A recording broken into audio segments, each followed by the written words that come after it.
Thanks for coming.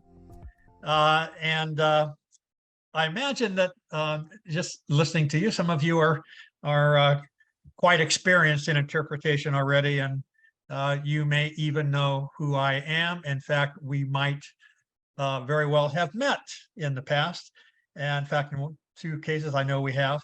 And others of you, I suspect, are a little bit newer to the field and are justifiably wondering why I've been asked to say a few words to you about the course you're about to take, and also about your way forward on your personal professional path to excellence in interpretation.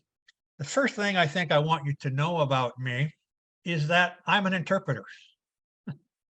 When you read all that things in my bio about university work and publications and so forth, you might get the feeling that, well, yeah, but has the guy ever done my job? I assure you, I have. I have seen myself as an interpreter since 1971. I was just 2 years out of high school when I was inspired to become an interpreter after one I could only describe as a magical evening at Jenny Lake at a campfire program in Grand Teton National Park, where I decided there that night that that's what I wanted to do for a living. And I guess it turned into something quite different and bigger and more amazing than I ever imagined.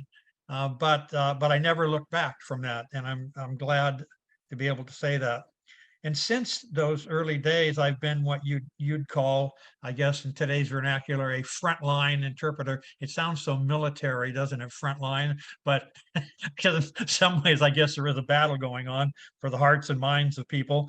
But I've been a frontline interpreter for city parks, county parks, state parks, national parks, and national forests, one national wildlife refuge, a wildlife park, museum, and a consultant and trainer now for many, many years for hundreds of government organizations and private tourism businesses mainly, but other types of business as well, all over the USA and Canada, and as you just heard, in about 60 countries.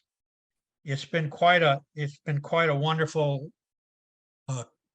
professional path that I've been fortunate enough to travel working with the best people on the planet who tend to be interpreters. But you also know that I've enjoyed a very active and I would say a rewarding 4-decade career as a university professor, teaching interpretation and communication psychology and doing research on them. And I should add about the teaching part that, you know what, I wasn't just a good teacher. As it turned out, objectively, apparently, I was much better than that. I've even been told recently, actually, that I still am, but that's for others to decide. Dozens of my students and I still stay in contact. I mean, that's an amazing thing, isn't it? After you've been retired as long as I have, and many of them are retired after having enjoyed very successful careers, and yet here we all still are in contact.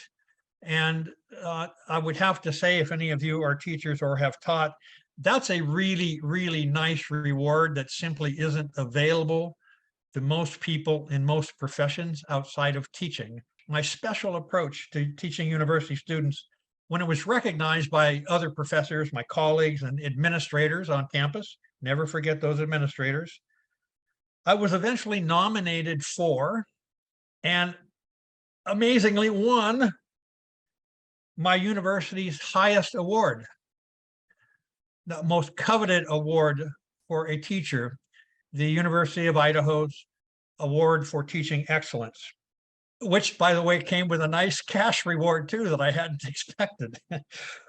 Anyway, on the day of the ceremony, I'm getting to something here with this story.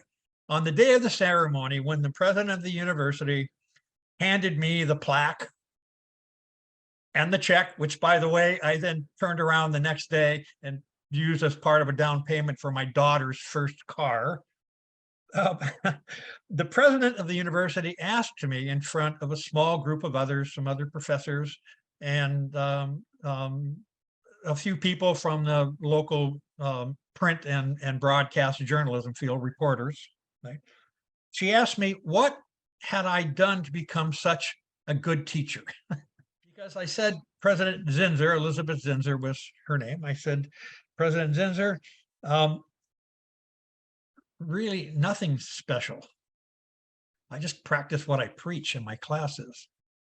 And I think that took her off guard just a little bit. And I added, I said, but you know, a lot of what I preach isn't what a lot of other professors necessarily think has to do with formal classroom teaching. That really created some interest in the group. And not just from the president and the other professors, but also those journalists. And I'll tell you more about that now. I said to her and the others, you know, look, I'm what one profession I know would call an interpreter. And so immediately then the question was asked, well, what's that? And just exactly what are you preaching? Have followed my work at all, and I don't presume that you have. But if you have, you would probably have already guessed that what I was preaching then in my courses on interpretation, and now today as I speak to you, was nothing more than the TOR model of thematic interpretation. The TORE model. We'll come back to those letters that you're going to learn a lot more about in the coming days from your instructors. Those comments to the president seem to generate some interest, not only from her, as I said, but from the other professors and the reporters, because reporters, journalists, just like teachers and interpreters, also make a living by communicating with other people. And so at their insistence, I then proceeded to explain to all those folks standing kindly around me that while teaching and interpretation were both aimed at learning, they're often based on different ideas about the outcomes of interest, you know, the indicators of success. And I added that while teaching often, and we all know this, having been students, and possibly some of us still are in the formal sense, while teaching often emphasizes students remembering what the teacher said, remembering what they were assigned to read perhaps, and other things. Interpretation, on the other hand, and this is a subtle but important difference, is more focused on motivating audiences to want to learn, to motivating them to want to learn by making the content that we present to them relevant to their personal lives.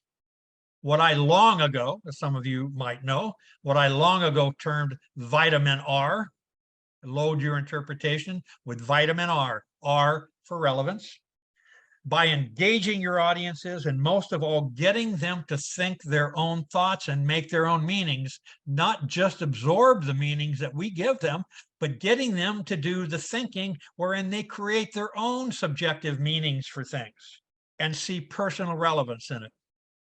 This is when, in this explanation, this young journalist, he was the TV journalist, gave me a knowing, revealing nod of agreement. I could tell that the penny had just dropped, the light bulb had just switched on, and that made me very happy. And he and I actually became friends for quite a while after that. You see, this interpretation stuff doesn't just apply to the tourism industry, as you'll hear from me in a little while. It applies to all forms of communication, obviously including classroom teaching. So you're probably wondering about the letters, aren't you? The T, the O, the R, and the E. I'm not sure what you've read ahead of time in the previous iteration. The people in the CIG certification process would do a literature review, and you would read my work along with the work of other authors, you know, the seminal literature in your field, and you would know some of this going into CIG. So what I'm attempting to do today is sort of give you the benefit of an introduction to what then you're going to learn about in more detail from your instructors. But these four letters, T, O, R, and E, are just letters that describe the four qualities that communication for a voluntary audience, what I call a non-captive audience, an audience that is free to not pay attention, they will pay attention only if they want to.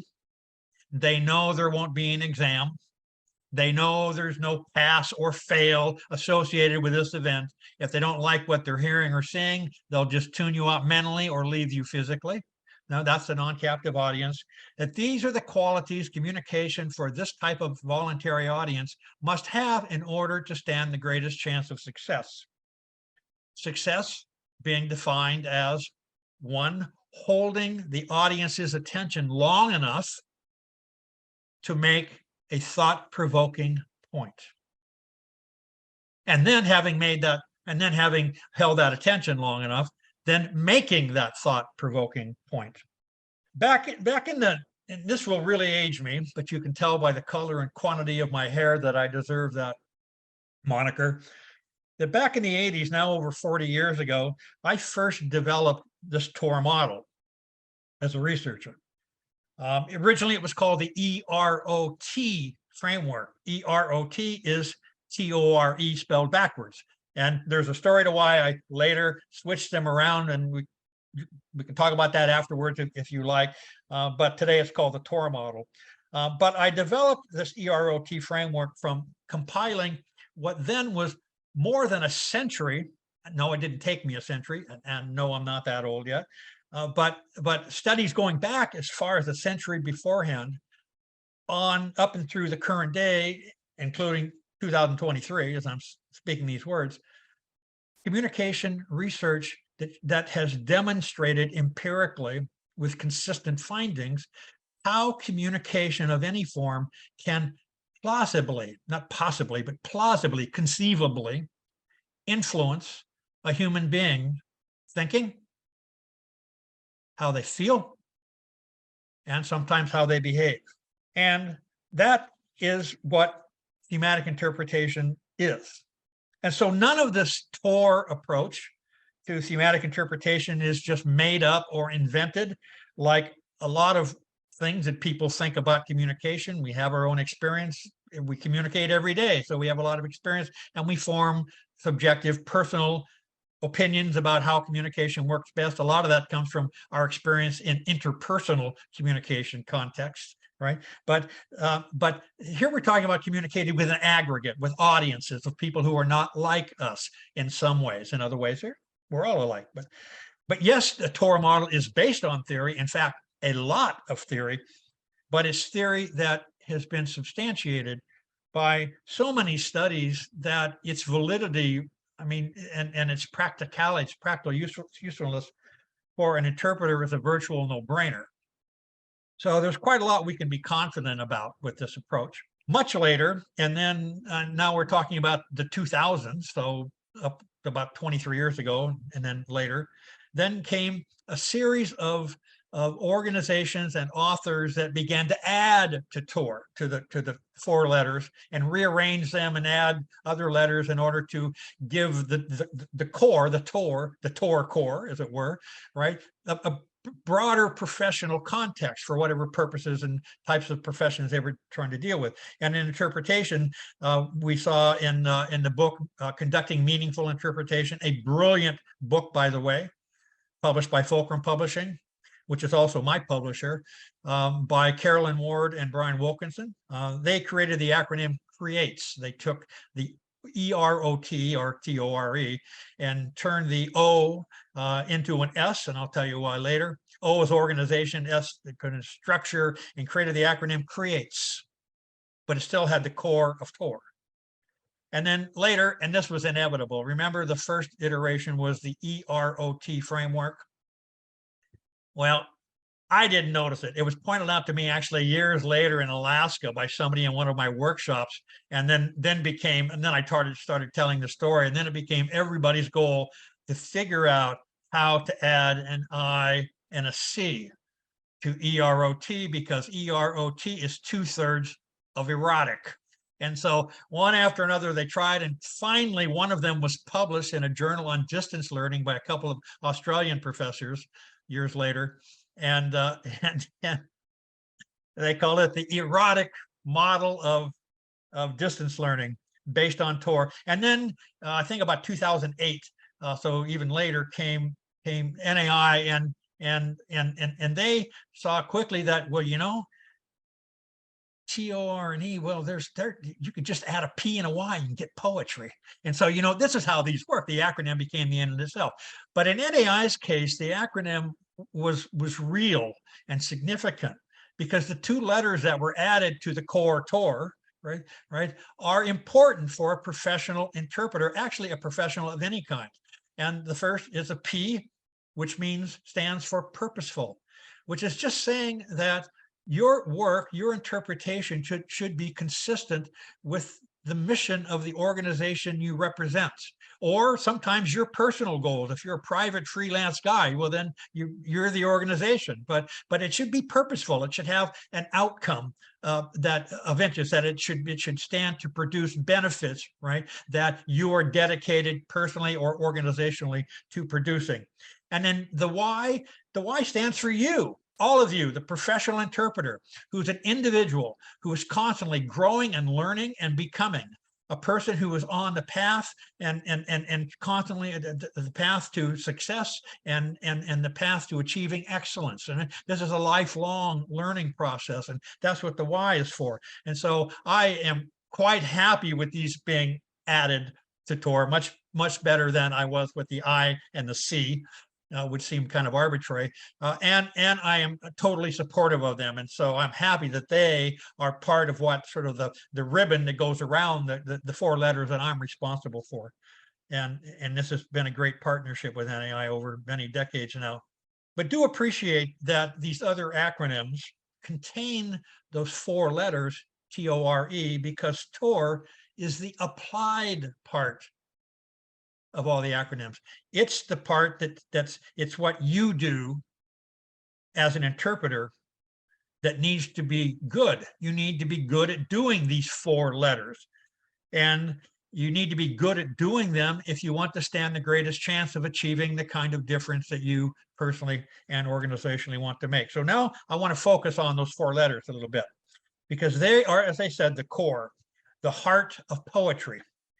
While the P and Y add context to what interpretation and interpreters themselves should be, the TOR and E have to do with how your interpretation can be successful, how to interpret at your highest level, and how, as a subtitle of my, you saw the cover of my book, most recent book, the subtitle of that book says, it's how you do your work can make a difference on purpose. Not by simply crossing your fingers and hoping to get lucky, as if interpretation were some kind of gimmicky magic trick, but rather as a matter of strategic, professional, premeditated intent, by applying a methodology and an approach that is based on an empirically demonstrated understanding of the pathways and the mechanisms, the how, the technique, the methodology, through which your interpretation can conceivably make a difference in another human being's life. That is, making a difference on purpose. Now, here we go with the letters. What's that T? Well, you already know that T is for thematic.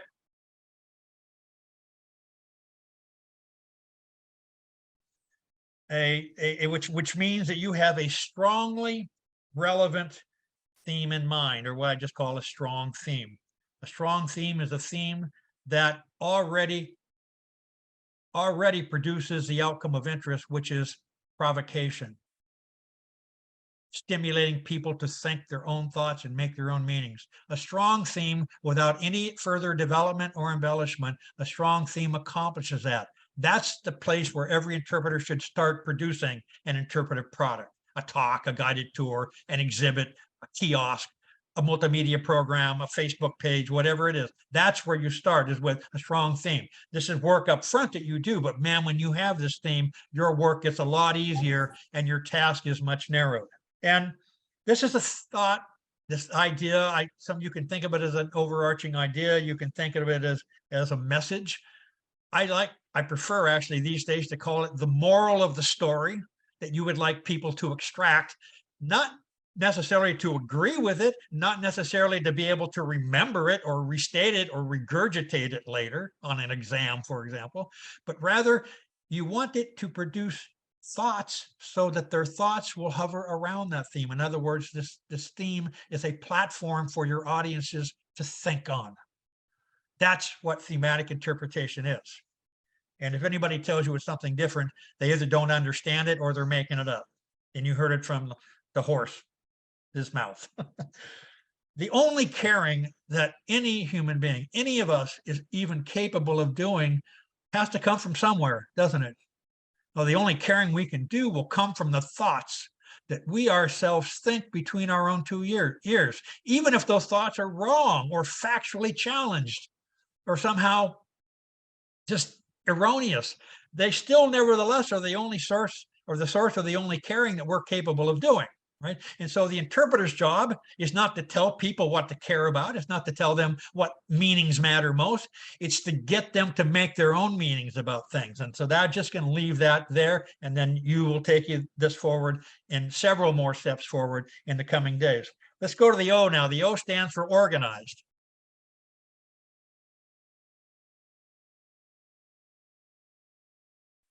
And we know a lot about organization, and I know it in the CIG curriculum. The O is mainly going to emphasize the importance of introductions, bodies, and conclusions when you're giving in a presentation, like a face-to-face interpretive event of some kind, a talk or guided tour, what have you, right? But it also involves much more than that. That comes from cognitive psychology and the concept of cognitive load, how much information human beings can simultaneously keep sorted out in their heads before they get lost or worn out, or both, right? And so just think of the O as this.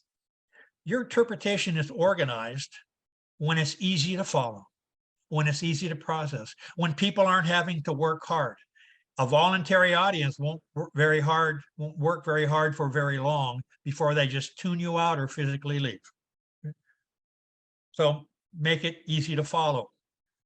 There are two stars that must align according to dozens of studies before you stand the greatest chance of stimulating thinking, provoking thought, which is what you want to do.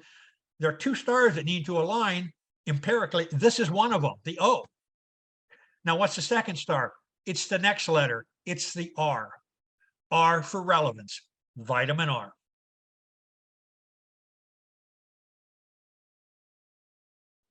You already saw that your theme should be strongly relevant, an idea that's already thought-provoking, but also the rest of your presentation of that theme, as well as the theme, need to make connections to things that already matter to your audience.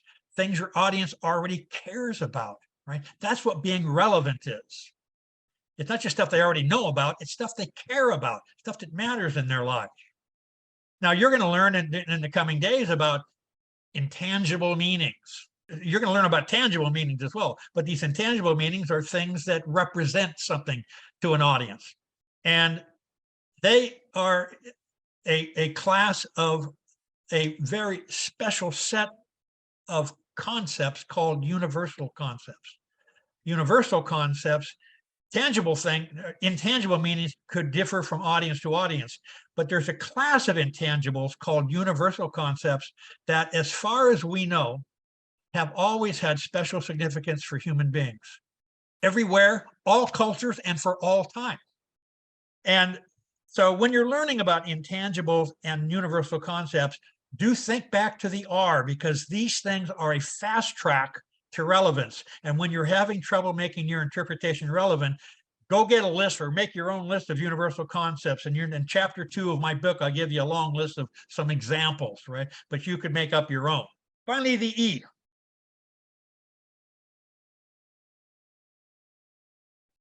Now, the E stands for enjoyable, enjoyable to process.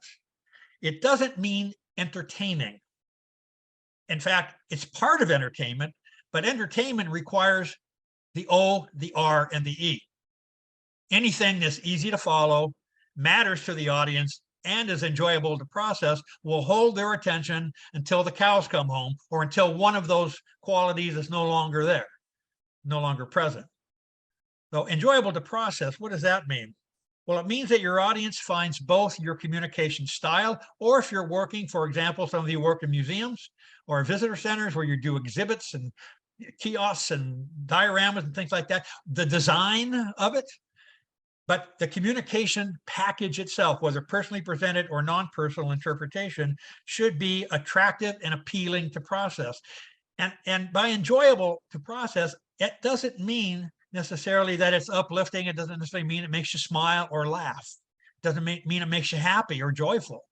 It could be very sad, could be tragic, could be violent, could be scary. Ever read a Stephen King novel recently, or a Spielberg movie? Or just watch the evening news tonight, and you'll see that what is enjoyable to process isn't necessarily uplifting. I don't know how yours goes, but the first half an hour of mine every night is about robberies and killings and awful things that human beings do. A lot of human suffering. That tends to be something that we enjoy processing. I'm just saying. Not that your interpretation would necessarily have those particular qualities. Anyway, collectively, studies show that when your interpretation possesses all four of these qualities, the T, the O, the R, and the E, at a high level of professionalism, then you stand the best chance of making the kinds of differences you want to make. You stand the best chance of success, which is holding an audience's attention long enough to make a thought-provoking point, and then making the thought-provoking point. And I should add, by the way, that this is one thing then that every professional interpreter can do on your personal path of professional development and your quest for professional excellence. And that is to constantly improve your ability to be thematic, your theme writing, your ability to incorporate universal concepts and intangible meanings into your commentaries and your themes, right? As well as how to be organized and enjoyable to process. And when you have all four of those together, I call it TOR quality. TOR quality. And I should add also, and I'm just about finished now, that this TOR model has been now it's being applied all over the world. I just wrote a book for my students in my interpretation class, and look what it's become of it, because the ideas speak for themselves, and the people who practice it at a high level demonstrate it every day its validity. That it's applied in all kinds of contexts. I'll be back in April and back in Australia for the 17th consecutive year, working with one city, one municipality that wants to be a world model, sustainable city that wraps its whole strategic approach around thematic communication.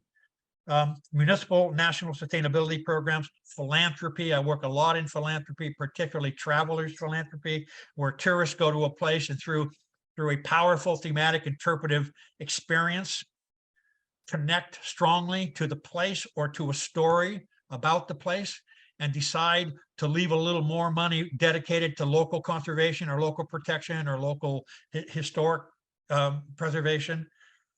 In